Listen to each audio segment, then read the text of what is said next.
You've got your Sunday pork roast, but we'll raise you. The honey mustard flavor comes through when this one is roasted to perfection. Emily Susman is joining me through the screen, sharing the recipe for easy Cuban pork. Emily, we are trying not to lick the screen. We are salivating over here. This looks amazing. It's great to meet you. Welcome to Studio 5. Thank you so much for having me. So define for me, what is Cuban pork? So basically, it's a sweet and savory kind of tangy flavor. I basically took everything I love about a Cuban sandwich and put it into a pork tenderloin to make it easy to serve for families or big crowds. Ooh, so that flavor profile we know and love maybe at the restaurant, we can recreate at home, right? Absolutely, and super easy. What kind of meat should we be buying? Let's start there. So I just get a pork loin. You can use pork tenderloin, but usually those are a little skinnier and smaller. So they're, it takes a little bit more to stuff them. So I would do an unseasoned pork loin. And any good meat recipe starts with a good marinade. So help us prep there. What are we putting into it? So this is a little secret of mine that's super easy.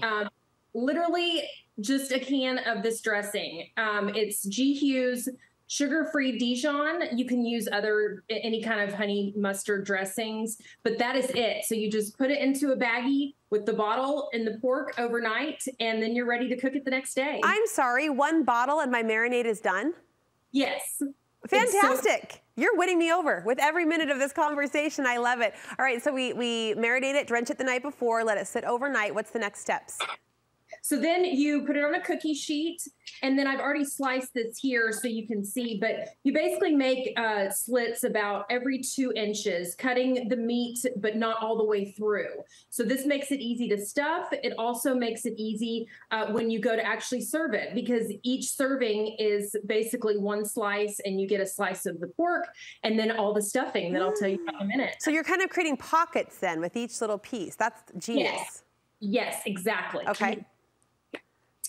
So then next, all we do is we take our seasoning, which is just salt, pepper, garlic powder, and dry mustard. I love using dry mustard on pretty much everything.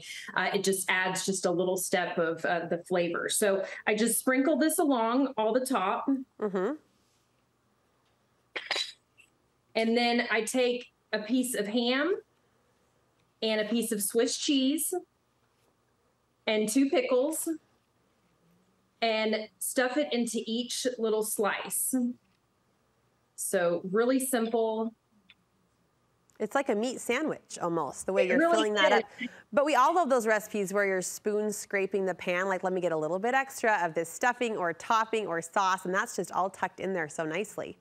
Yes, it's so awesome. So then once that's done, I will just top it with just some regular Dijon mustard on the top. Okay. This just kind of seals in all the flavor. It also adds a nice kind of texture and crunch to the top when it's baked. So we've got mustard on mustard on mustard. Look at that. Oh my goodness. So it creates a nice crust on top, lots of flavor, little sweetness from the honey mustard. Then the Dijon and the Swiss and the tanginess of the pickles just really tie it in together. Am I seeing bacon, or what are those crispies on top? So that's actually the slices of ham. Oh, the ham. Yeah, okay. So it's the thin ham that you stuff in there. And so then when you go to serve it. Oh my goodness. When I go to serve it, my husband's going to say, who made this? No, really, who made this? And I'm going to say, me and my friend Emily. Look at that. So it's all packaged into like one little bite, perfect for serving families, or if you're doing a party. I've done this where you can literally pile them on cookie sheets and serve just a ton of people. It also makes amazing leftovers. I use these awesome little sandwich rolls. You can slice a piece off. I usually put a little extra mustard in there. Oh, surprise, surprise. Yeah. Look at that. So that's dinner day 2. 1 recipe, 2 dinners. And I'm sorry, you may have said this, and I may have just been drooling over the food candy picture that was on our screen. How long do we cook it for? Sorry. 35 to 45 minutes at 475 degrees, depending on how thick the tenderloin is. Sometimes they're a little over 2 pounds, sometimes they're 2 pounds. If you're using a pork tenderloin, they're smaller. So just until the internal temperature reaches 145 to 165, depending on how you like to eat pork. Gotcha, girl. And with that leftover sandwich idea, you really don't need to dress the sandwich much at all, right? All of those stuffings and toppings become your sandwich. Seriously, it's so easy. Oh, I'm so excited to meet you, to chat with you, and to learn from you. Where can we get more of your recipes and ideas? So you can go to my Instagram at Emma Claire's Kitchen.